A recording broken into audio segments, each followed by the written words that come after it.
तो आदाब, नमस्कार, गुड इवनिंग, सत श्री अकाल। एक बार फिर आप तमाम लोगों का स्वागत है क्राइम तक की कहानी की इस एपिसोड में। उम्मीद है पूरी फैमिली अच्छी होगी। क्राइम इन्वेस्टिगेशन एक बेहद थकाऊ, लंबा, परेशान करने वाली एक जांच होती है। जितने भी अलग अलग केसेस हों, चाहे वो मर्डर के हों, डकैती के हों, रेप के हों, कोई भी ऐसा केस जो पुलिस के सामने आता है उसको सुलझाना, कई बार हम लोग पुलिस पे उंगलियां उठाते हैं एज ए क्राइम जर्नलिस्ट भी, कि इतने टाइम हो गए पुलिस ने केस सॉल्व नहीं किया। वो एक पहलू है। दूसरा पहलू ये भी कि वाकई बहुत सारे ऐसे केस होते हैं जिसमें जब इन्वेस्टिगेशन होती है तो उसमें ऐसे कैरेक्टर, ऐसी ऐसी चीज़ें आती हैं कि एक लंबा वक्त लग जाता है पूरी जांच करने में। और पुलिस का काम सिर्फ जांच करना नहीं, बल्कि उस जांच के साथ वो तमाम सबूत जुटाने होते हैं जो कोर्ट में खड़ा हो सकें और मुजरिम को मुजरिम करार दे सकें। आज की जो कहानी है वो एक मर्डर इन्वेस्टिगेशन का नायाब नमूना है, एक नायाब केस। ऐसी इन्वेस्टिगेशन, ऐसी तफ्तीश बहुत कम सुनने को मिलती है। और ये सारी चीज़ें तभी मुमकिन है जब पुलिस की टीम उस हिसाब से सोचे और वैसी जांच करे।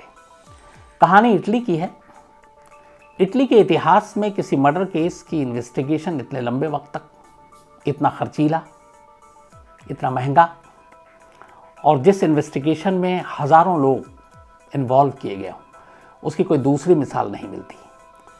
ये वो इन्वेस्टिगेशन है जिसकी जांच के दौरान जांच करते करते पुलिस 200-250 साल पीछे चली जाती है सिर्फ कातिल तक पहुंचने के लिए, और मजबूरी थी वो 2-250 साल पुराना इतिहास खंगालना।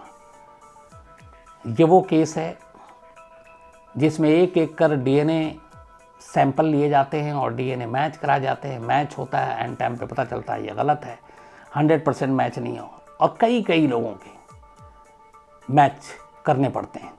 ये वो केस है जिनमें कब्र से लाश तक निकाली जाती है। ये वो केस है जिसमें एक डीएनए सैंपल से पता चलता है कि ये कातिल हो सकता है, लेकिन पता चला कि वो तो मर चुका। ये वो केस है जिसमें ये भी पता चलता है कि जिस फैमिली की वो बात कर रहे हैं उसकी गिनती के इतने बच्चे हैं, लेकिन फिर पता चलता है कि कहानी कुछ और है।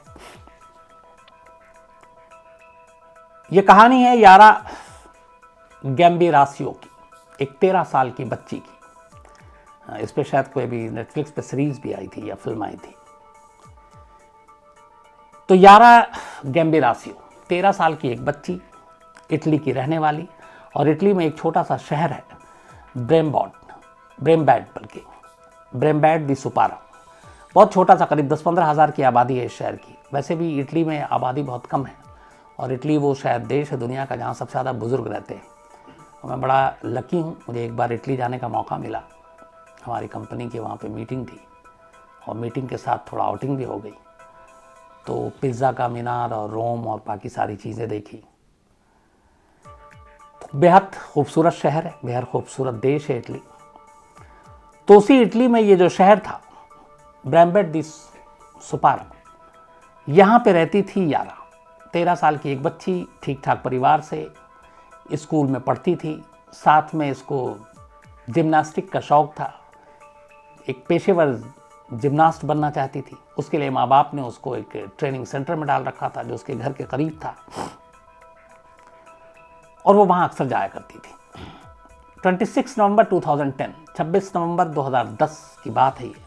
रोज़ की तरह शाम को यारा अपने उसी सेंटर में जाती है, करीब 5:15 बजे जिम्नास्टिक ट्रेनिंग सेंटर में, और इसका रूटीन था कि 7 बजे तक ये घर वापस आ जाती थी।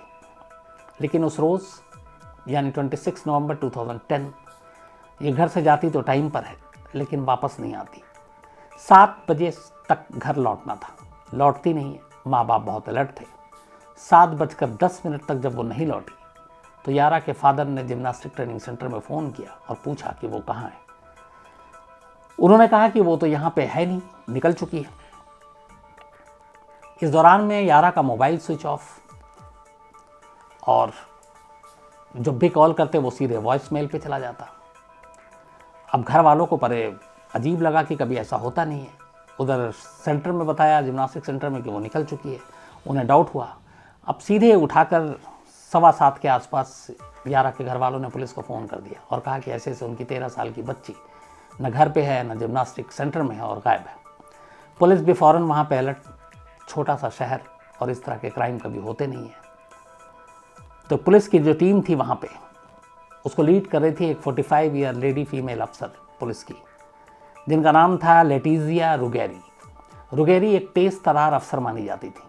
खबर मिलते ही वो फौरन घर पहुंचती हैं, यारा के माँ बाप से पूछताछ करती हैं। उसके बाद अपनी टीम को लेकर वो जिम्नास्टिक सेंटर पहुंचती हैं। जिम्नास्टिक सेंटर जाने के बाद तमाम लोगों से पूछती हैं। सबसे पहले सेंटर के ओनर से बात करती हैं, ट्रेनर से बात करती हैं, बट उन बातचीत से कोई पता नहीं चलता। हालांकि कुछ लोग ये भी कहते हैं कि उन्होंने यारा को एक लाल रंग की गाड़ी में देखा था, 2 लोग उस गाड़ी में थे, लेकिन उस गाड़ी का भी कोई सुराग नहीं मिलता। अब इसके बाद रुगेरी स्पॉट पे खोजी कुत्तों को बुला लेती हैं जो सूंघ कर कुछ पता लगा सके। खोजी कुत्ता आता है सेंटर तक। सेंटर में जहाँ पे उस दिन यारा आई थी उस जगह पे कुत्ता कुछ सूंघता है और फिर वहाँ से निकल पड़ता है। लेकिन अब इसके बाद वो यारा के घर की तरफ नहीं जा रहा, बल्कि वो दूसरे रास्ते पे मुड़ जाता है। और ये जो रास्ता था ये एक और गांव वहाँ पे था जिसका नाम था मापेलो। तो कुत्ता मापेलो की तरफ जाता है और फिर वहीं पे एक जगह जाकर रुक जाता है। इसके आगे शायद उससे कोई सुराग नहीं मिलता। इत्तेफाक से जब पुलिस ने मोबाइल जो यारा का था उसका आखिरी लोकेशन देखा, वो भी मापेलो था, यानी कि कुत्ता बिल्कुल सही जगह पहुंचा था। और शाम 6:49 पे उसका मोबाइल स्विच ऑफ हो गया था और 6:49 पे लास्ट लोकेशन मापेलो था। अब पुलिस को लगा कि यहीं पे कोई सुराग मिलेगा। मापेलो में उसने तफ्तीश शुरू की। एक छोटा सा इलाका। सबसे पहले उसने क्या कि मापेलो में 6:50 के आसपास कितने मोबाइल एक्टिव थे। पता चला कि 15,000 मोबाइल को एक एक करके उन्होंने जांचना शुरू किया कि इनमें कौन सस्पेक्ट हो सकता है, कौन नहीं हो सकता है। 15,000 मोबाइल को खंगाला गया। खंगालने के बाद एक मोबाइल पे थोड़ा सा डाउट हुआ। पता चला ये मोबाइल का जो मालिक है वो एक मोरक्कन सिटीजन है, मोरक्को का रहने वाला है। उसका नाम है मोहम्मद फिक्री। मोहम्मद फिक्री उस इलाके में उस वक्त पाया जाना पुलिस के लिए अजीब था, क्योंकि वो इस जगह का रहने वाला भी नहीं था। पुलिस को डाउट हुआ। पुलिस ने अब उसके फ़ोन के वायर टेप को निकलवाया और वायर टेप में उसकी कुछ रिकॉर्डिंग सुनी, उस वक्त की बातचीत की। एक जगह पे वो कह रहा था कि ऊपर वाला मुझे माफ़ करे लेकिन मैंने उस लड़की को नहीं मारा है। ये उसकी बातचीत थी, किसी से वो बात कर रहा था। अब ये लाइन पुलिस के लिए बड़ी अजीब थी। रुगेरी को लगा कि इस लाइन का मतलब क्या, इसने यारा को मार डाला और ये कह रहा है कि उसने नहीं मारा। अगर उसने नहीं मारा तो किसने मारा? इतना काफ़ी था। इस मोबाइल की बातचीत को सुनने के बाद पुलिस मोहम्मद फिक्री को उठा लेती है। उठाने के बाद उससे पूछताछ करती है। फिर उसके बाद उसकी तलाशी ली जाती है।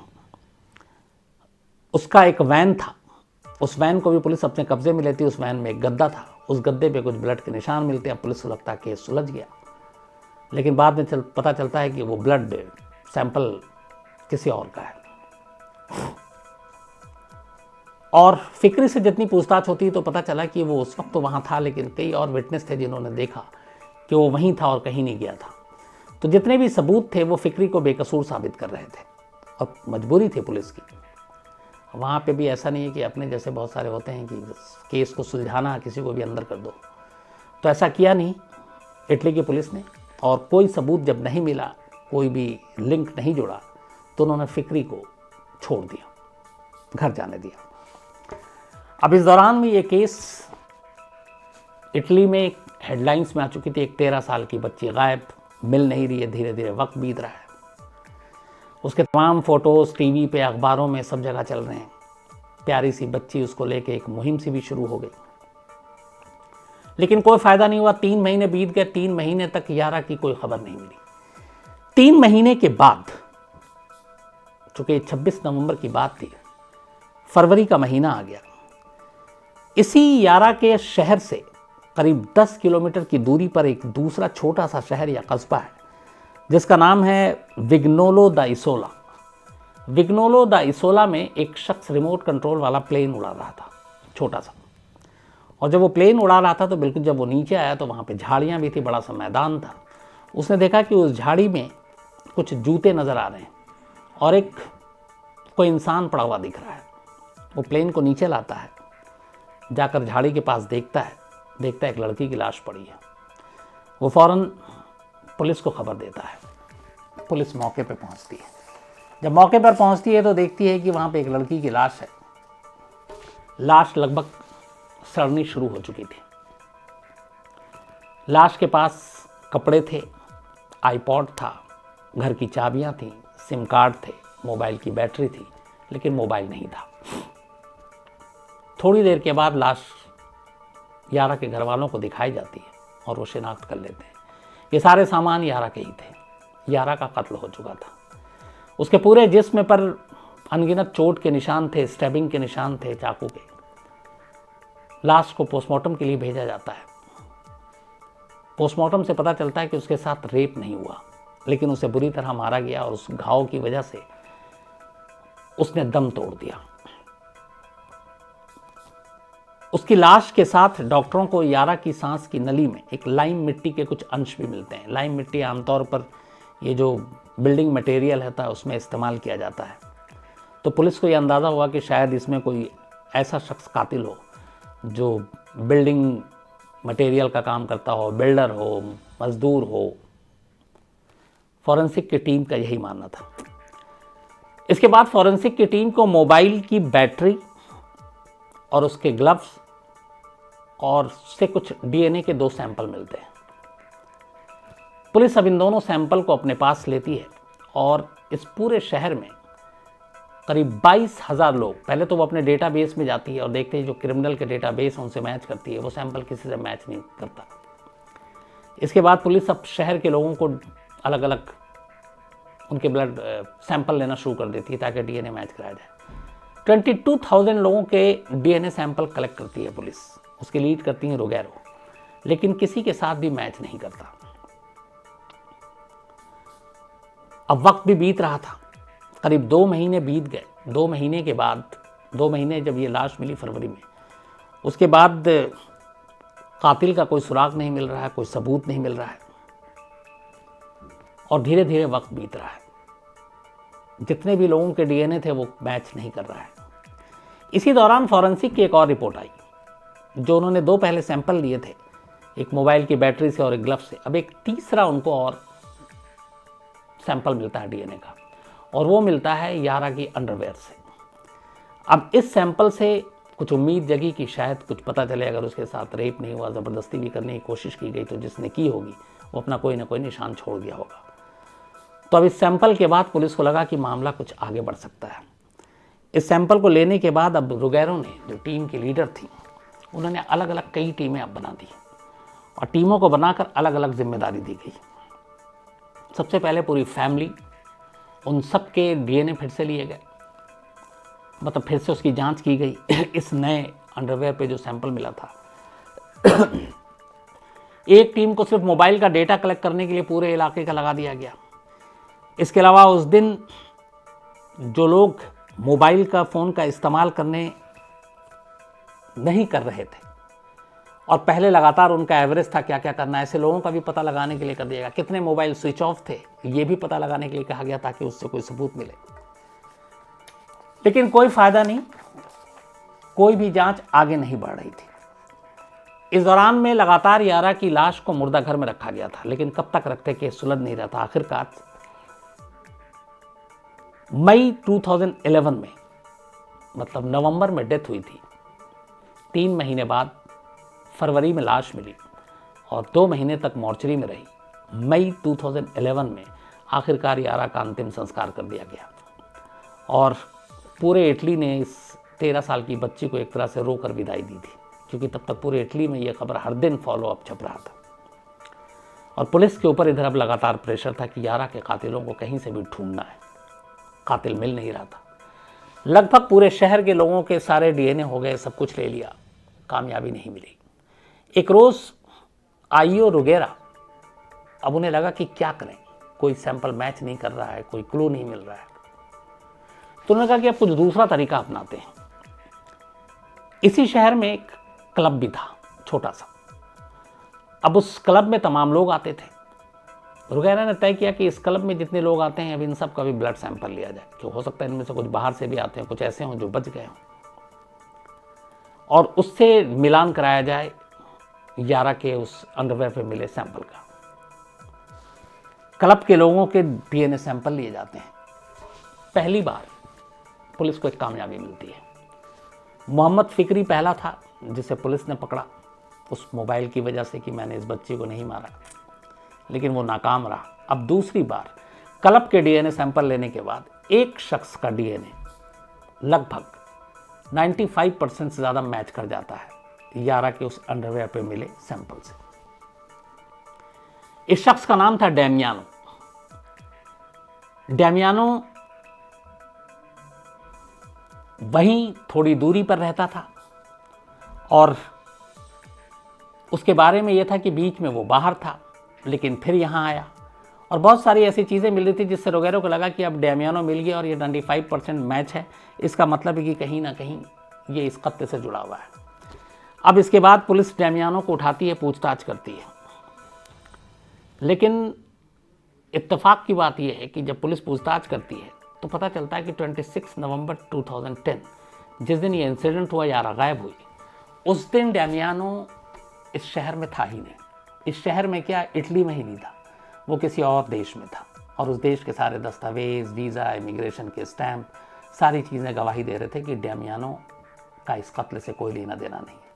मजबूरन पुलिस को पूछताछ के बाद डेमियानो को छोड़ना पड़ा, लेकिन अब यहाँ से पुलिस को एक क्लू मिला। पहली बार ऐसा था कि 95% डीएनए मैच कर रहा था, तो इसका मतलब है डेमियानो ना सही, उसका कोई क्लोज रिश्तेदार, क्योंकि डीएनए फैमिली के बड़े मिलते जुलते हुए, तो अगर डेमियानो का ना मिला तो इसकी फैमिली का ज़रूर किसी ना किसी से मिल सकता है। पुलिस को एक उम्मीद बंधी। इसके बाद पुलिस ने अब डेमियानो के फैमिली के बारे में पता करना शुरू किया। डेमियानो की मां तक पुलिस पहुंची। पता चला कि डेमियानो की जो मां है, यहां पे एक नई कहानी सामने आई। वो करीब 10 साल तक यारा के घर पे घरेलू नौकर के तौर पर काम कर चुकी थी, फिर उसने नौकरी छोड़ दी और अब पुलिस को लगा कि ये पहला लिंक है जहां एक 95% मैच कर रहा है, दूसरा अब उसकी मां का लिंक निकल आया कि वो यारा के घर पे काम कर चुकी है। पुलिस ने इन दोनों के फ़ोन को गुपचुप तरीके से टैप करना शुरू कर दिया।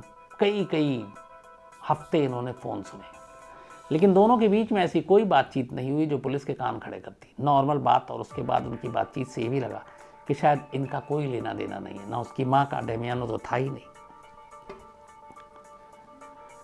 अब पुलिस ने कहा कि और कौन हो सकता है, क्योंकि अभी तक वो फैमिली के इर्द गिर्द हैं, क्योंकि डीएनए सैंपल 95% मैच कर चुका और कोई ना कोई रिश्तेदार हो सकता है, सबसे ज़्यादा पॉसिबिलिटी इसी की थी।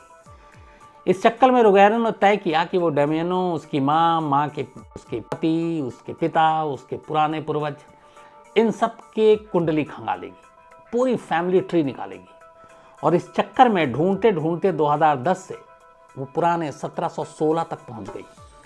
वो पुलिस लेडी रोगेरो 1716 तक की पूरे खानदान की कुंडली खंगाल दी, डेमियानो और उसकी माँ और उसके पूरे खानदान की। जब कुंडली निकाली तो पता चला कि डेमियानो के जो पूर्वज थे वो गोर्नो नाम के एक गांव से निकले थे और सदियों से इसी गांव में रह रहे थे। फिर यह भी पता चला कि डेमियानो के पिता, उसकी मौत हो गई थी, उनका भी कोई लिंक नहीं निकला, पहले मौत हो चुकी तो चूंकि कातिल हो नहीं सकता। फिर पता चला कि डेमियानो के फादर का एक भाई था जिसका नाम था ग्यूसेपे। बट अब लगा कि हो सकता है डेमियानो के फादर के भाई यानी चाचा का इसमें कोई हाथ हो, लेकिन अगले ही पल पुलिस की फिर सारा जोश ठंडा हो जाता। पता चलता है कि नहीं, 1999 में ही ग्यूसेपे की भी मौत हो गई थी। अब पुलिस फिर खाली हाथ, कोई और रिश्तेदार मिल नहीं रहा। इसी दौरान में अब पुलिस ने ग्यूसेपे के बारे में और पता करना शुरू किया। अब माँ से वो उसकी देवर यानी कि डेमियानो के चाचा तक आ गई, ग्यूसेपे जिसकी 1999 में डेथ हो गई। अब पुलिस ग्यूसेपे के घर तक पहुंचती है। ग्यूसेपे की पत्नी से उसकी मुलाकात होती है। अब पुलिस पत्नी से बातचीत करती है। अब कहीं से कोई सुराग ढूंढना था। बड़ी मुश्किल से रोगेरो की टीम उनकी पत्नी को झांसा देकर ग्यूसेपे की ड्राइविंग लाइसेंस और एक पोस्ट कार्ड उस घर से हासिल करती है। खास बात यह थी कि इस ड्राइविंग लाइसेंस और पोस्ट कार्ड जो ग्यूसेपे का था उसमें स्टिकर लगा हुआ था और वो दोनों स्टिकर एक तरह का स्टैम्प था। स्टैम्प देखकर लगा कि पुलिस को कि ये शायद उस वक्त गोंद और बाकी चीज़ें चिपकाया नहीं गया होगा। आमतौर पे आप लोग याद है, हम लोग बचपन में जब डाक टिकट देते थे तो जुबान पे रख के उसको थूक से या फिर चिपका देते थे एनवेलप को। रोगेरो के दिमाग में ये बात आई। उसने पूछा कि ये डीएल और ये, तो उसने बताया उनकी पत्नी ने ग्यूसेपे की कि ये वही उन्होंने स्टैम्प लगाया था। बड़े संभाल कर उन दोनों चीज़ों को फॉरेंसिक टीम के पास भेजा जाता है और कहा जाता है कि इस स्टैम्प को आप निकालो और फिर स्टैम्प से आप डीएनए टेस्ट का सैंपल निकालो, क्योंकि बहुत मुमकिन है उसने अपने थूक से इस स्टैम्प को चिपकाया हो। फॉरेंसिक की टीम लग जाती है और उस ड्राइविंग लाइसेंस और उस पोस्ट कार्ड के पीछे जो स्टैम्प था उसमें आखिरकार ग्यूसेपे का थूक के अंश मिल जाते हैं, जो फॉरेंसिक टीम निकाल लेती है। अब इसको निकालने के बाद जांच के लिए भेजा जाता है। इन दोनों ही चीज़ों पर ग्यूसेपे के थूक के सैंपल थे और जब इस सैंपल की जांच कराई गई तो एक बार फिर पुलिस खुश हो गई, रुगैरो खुश हो गई, क्योंकि ये सैंपल उस सैंपल से मेल खा रहा था जो यारा के अंडरवेयर पे मिला था। अब पुलिस को यकीन हो गया कि कहीं ना कहीं जो कत्ल करने वाला शख्स है वो ग्यूसेपे का ही बेटा है, क्योंकि पत्नी थी नहीं, पत्नी का ऑलरेडी जितने लोग थे सबका डीएनए वो करवा चुके थे, तो ग्यूसेपे का बेटा है। अब यहाँ से फिर रुगैरो आगे बढ़ती है। पता चलता है कि ग्यूसेपे की एक पत्नी और 3 बच्चे, 2 बेटा और 1 बेटी। पुलिस दोनों बेटों के सैंपल लेती है, बेटी के भी सैंपल लेती है, लेकिन इन तीनों का सैंपल उस यारा के अंडरवेयर से मिले सैंपल से मैच नहीं करता, मेल ही नहीं खाता। अब ग्यूसेपे के बेटों की कोई औलाद नहीं थी कि उनका मिल जाए, क्योंकि उनकी शादी नहीं हुई थी, तो ग्यूसेपे के दोनों बेटों और बेटी का भी अब सैंपल नहीं मिलता। तो पहले डैमियानो पुलिस पहुंची, सैंपल मिला, लेकिन वो इटली में नहीं था। डैमियानो की मां के पास पहुंची, कोई फायदा नहीं हुआ, वो जो घर पे काम कर चुकी थी। डैमियानो के पिता की ऑलरेडी मौत हो चुकी थी। चाचा 1999 में डेथ हो गई थी, लेकिन उसका सैंपल मिल गया उसके थूक से। अब ग्यूसेपे के जो 2 बेटे थे और बेटी, उनके सैंपल लिए, लेकिन वो दोनों मैच नहीं किया। अब कहानी आकर फिर वहीं खड़ी हो गई। लेकिन रुगैरो को लग रहा है कि अगर 95% डैमियानो का सैंपल मिला था और ग्यूसेपे के भी थूक से वो सैंपल मिल रहा, तो इसका मतलब है कि इसी फैमिली ट्री में कोई कातिल है। लेकिन अब कौन, क्योंकि अब सारे रिश्ते बंद हो गए। ग्यूसेपे की पत्नी, ग्यूसेपे के बच्चे, कोई नहीं है, और बच्चे के बच्चे तो है नहीं अब। लेकिन डीएनए कह रहा है कि कातिल कोई है और इसी फैमिली का है। अब रुगैरो ने फिर से शुरुआत की। उसने कहा कि अब ग्यूसेपे के बारे में जानकारी हासिल करो, इसकी कुंडली खंगालो कि ये कहाँ क्या कैसे करता था। मुश्किल काम था, लेकिन रुगैरो ने हिम्मत नहीं हारी। उसने कहा कि इसकी पूरी जिंदगी की कहानी निकालो। अब पुलिस की टीम लग गई ग्यूसेपे के ऊपर।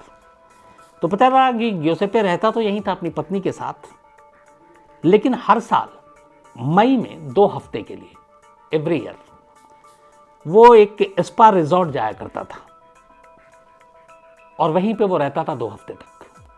अब पुलिस को, अच्छा ये पेशे से ड्राइवर था ग्यूसेपे, तो पुलिस को जब ये बाकी का तो सब ठीक है, 11.5 महीना लगभग, लेकिन ये 2 हफ्ते के लिए वहाँ जाता है और 2 हफ्ते वहाँ रहता है, तो पुलिस ने कहा कि इन 2 हफ्तों के अंदर कुछ रहस्य हो सकता है।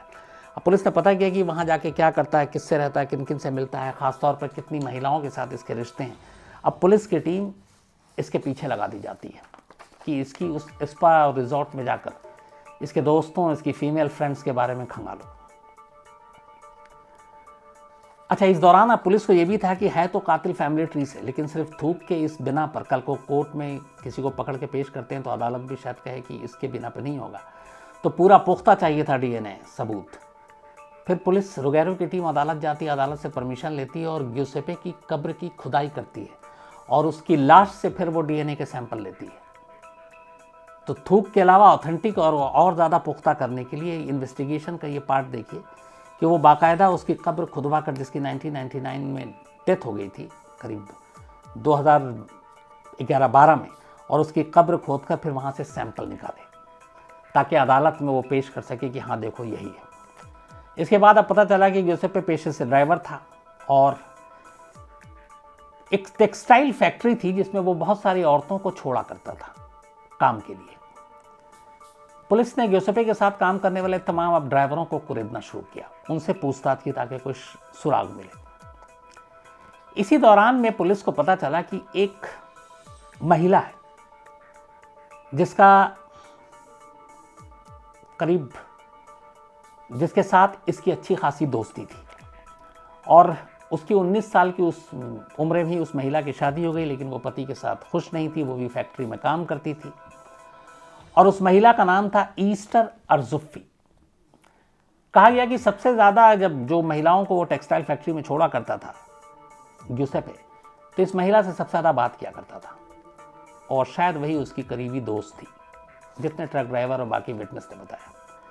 अब यहाँ ग्यूसेपे के बाद एक नया कैरेक्टर आ गया, ईस्टर का, वो महिला जिससे के साथ उसकी दोस्ती थी। अब पुलिस ने ईस्टर को ढूंढना शुरू किया तो पता चला कि ईस्टर ने तो वो इलाका कब का छोड़ दिया और वो चली गई है। और फिर पता चला कि वो किसी दूसरे शहर में है और वहाँ रहती है। अब पुलिस उस शहर तक पहुँचती है, उस फैक्ट्री, मजदूर, ओनर सबसे लेकर पता करने के बाद तो पुलिस को ईस्टर मिलती है। पता चला कि ईस्टर ने 1970 में एक जुड़वां बच्चों को जन्म दिया था। वो जुड़वां बच्चे दोनों बड़े हो गए थे, इसमें एक बेटी थी और एक बेटा था 1970 में। और करीब 2013-14 की बात है जब ये पुलिस की अभी केस इन्वेस्टिगेशन चल रहा है। तो इसका मतलब है कि बेटा करीब 43-44 साल का हो गया था और बेटी भी, क्योंकि दोनों जुड़वा थे। बेटे का नाम था मैसिमो बॉसेटो और उसकी उम्र करीब 42 साल हो गई थी। अब पुलिस जब पता करती है कि इस तरह के दो जुड़वा बच्चे हुए, तब उस बच्चे का बाप कौन है, तो पता चला कि पहले पति के साथ उसकी अनबन होती थी और वो उससे अलग रहती थी और उसके अलगाव के बाद ही ये बच्चे पैदा हुए। अब पुलिस ने फिर कहा कि इसका मतलब है कि कुछ हो, शायद यहाँ से अपने मुखबिर और बाकी लोगों से पूछताछ शुरू हुई। फिर ईस्टर से पुलिस ने पूछताछ की। उसने कहा ये दोनों बच्चे ग्यूसेपे के हैं, हम दोनों में प्यार था, शादी की नहीं, लेकिन फिर प्रेग्नेंट हो गई और जुड़वा बच्चों को मैंने 1970 में जन्म दिया। अब पुलिस पूछती है कि तुम्हारे दोनों बच्चे कहाँ हैं? बेटी तो वहीं थी। उसने कहा कि जो बेटा है वो बाहर रहता है और मैपेलो में, उसी मैपेलो में जहाँ यारा रहती थी, जहाँ से यारा गायब हुई थी। अब पुलिस रुगेरो को पहली बार लगा कि वो सही ट्रैक पर है। अब तक फैमिली ट्री में एक मिसिंग थी, क्योंकि ग्यूसेपे को जो परिवार था, जो बीवी थी, जो बच्चे थे, उन सब से मैच कराया लेकिन मिला नहीं। ये जो दूसरे बच्चे थे ये खुद ग्यूसेपे के अपने घर वालों को नहीं मालूम थे, ना उसकी अपनी पत्नी को, ना उसके अपने बच्चों को। और ये दुनिया से एक राज था और ये राज एक कत्ल के तफ्तीश ने खोल दिया। अब पुलिस वापस मैपेलो पहुंचती है। अब उसे तलाश थी ग्यूसेपे की और ईस्टर के इन जुड़वा बच्चों में से उस बेटे की, जिसका नाम था मैसिमो बसेटो। अब पुलिस वापस आती है, लेकिन रुगेरो और उनके टीम के 1-2 लोगों के अलावा ये किसी को पता नहीं चलने देती कि वो शायद असली कातिल तक पहुंच गए और इस बात को गुप्त रखते हैं। अब वहां आने के बाद पुलिस ढूंढती है बसेटो को। बसेटो उन्हें मिल भी जाता है, लेकिन पुलिस चाहती नहीं थी कि, एक तो बहुत डिले हो गया, बहुत सारे लोगों के डीएनए सैंपल टेस्ट हुए, बड़े पुलिस पे लोग हंस भी रहे थे कि कैसे पकड़ें, क्या करें। रुगेरो को दिमाग में एक आइडिया आया। 15 जून 2014, 15 जून 2014, 10 का मामला था, लगभग 4 साल हो गए। रुगेरो ने एक प्लान बनाया मैपेलो शहर में ड्रंकन ड्राइव को लेके एक कैंपेन के तौर पे, कि शराब पीकर गाड़ी चलाने वालों के खिलाफ पुलिस का एक कैंपेन चल रहा है। तो जगह जगह जैसे अपने हर शहर में होता, नाका लगा दिया, बैरिकेड्स लगा दिया और फिर ब्रेथलाइजिंग मशीन से आपका टेस्ट होता है, ड्रिंकिंग टेस्ट, कि आपने पी है कि नहीं पी है। पता कर लिया था कि ये जो बसेटे हो ये कितने बजे और कब कहाँ से कैसे निकलता है। उस जगह पे भी बैरिकेड लगाएगी, पुलिस की टीम खड़ी रही। ये जैसे ही पहुंचा, पुलिस ने बताया कि हमारा कैंपेन है, तो आप इस मशीन में फूंकिए। 2 बार लिया ताकि कोई सैंपल छूट ना जाए, ये कहकर कि मशीन ख़राब है, एक बार और फूंकिए। और उसके बाद पुलिस की टीम उस सैंपल को लेकर ब्रेथलाइजिंग मशीन से जो उसने डीएनए के सैंपल लिए वो लेकर उसी रात भागती है और फॉरेंसिक अपने एक्सपर्ट्स को देती है। इस बार उस यारा के अंडरवेयर से मिले उस सैंपल और इस शख्स के सैंपल दोनों का मिलान किया जाता है। डीएनए 100% मैच कर जाता है। 100% मैच करने के बाद रुगैरो अपने सीनियर अफसरों को बताती हैं। इटली के होम मिनिस्टर तक खबर जाती है, और पुलिस नहीं, पहले इटली के होम मिनिस्टर वहाँ नेशनल टीवी पे आते हैं और टीवी पर ऐलान करते हैं कि 4 साल पुरानी 13 साल की बच्ची यारा गैम्बिरासियो के कत्ल की पहेली को सुलझा लिया गया है और मैसिमो बॉसेटी ये उसका कातिल है, जिसकी उम्र है 44 साल। अब ये केस सुलझ गया। अब पुलिस ने पूछा बासोटी से कि तुमने क्यों मारा। उसने अपनी कहानी बताई। बोला कि मैंने 1-2 बार देखा था यारा को यहाँ जाते हुए, मेरे मन में बुरा पाप आया मन में, और फिर उस रात भी 26 नवंबर 2010 को मैंने उसे अकेले देखा, तो मैं उसके साथ ज़बरदस्ती करना चाहता था। मैंने उसको उठाकर ज़बरदस्ती गाड़ी में बिठा दिया, लेकिन उसने विरोध किया और वो शोर मचाने लगी तो मैं डर गया। फिर मैंने उसको मारना शुरू किया। फिर मैंने उसको चाकू मारा और बहुत मारा। फिर कार के अंदर ही मुझे लगा कि वो मर चुकी है। फिर मैं वहाँ से 10 मील दूर गया और वहाँ जाकर जंगल में मैंने उसकी झाड़ी के बीच में फेंक दिया, मुर्दा समझकर, हालांकि तब तक वो जिंदा थी।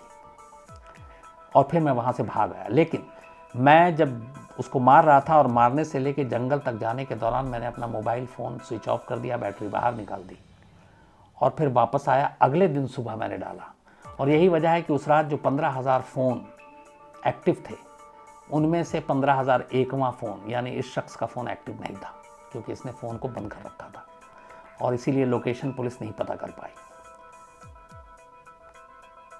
तो इस वजह से उसने कहा कि न वो पकड़ा गया और उसे लगा था कि वो मर गई और इसलिए वो फेंक कर आया, जबकि वो जिंदा थी। इटली के इतिहास में ये अब तक का सबसे एक चर्चित, सबसे खर्चीला और एक ऐसा केस जिसमें 1700 तक में पुलिस को जाना पड़ा, और एक पुलिस अफसर जिसने आखिरी तक हार नहीं मानी, रुगैरो। ये उनकी जहनियत, उनकी काबिलियत, बेहतरीन इन्वेस्टिगेशन का एक नायाब नमूना और केस है। मुझे लगता है जिसको हर पुलिस डिपार्टमेंट में ऐसे इन केसों के बारे में स्टडी होनी चाहिए, उनको बताना चाहिए, पढ़ाना चाहिए, क्योंकि आप कब कहाँ कौन से सुराग को आप मिस कर रहे हैं। और क्राइम इन्वेस्टिगेशन में छोटी से छोटी चीज़ें भी बहुत बड़ी हो जाती हैं कई मोड़ पर आकर। तो ये उसका बेस्ट एग्जाम्पल था।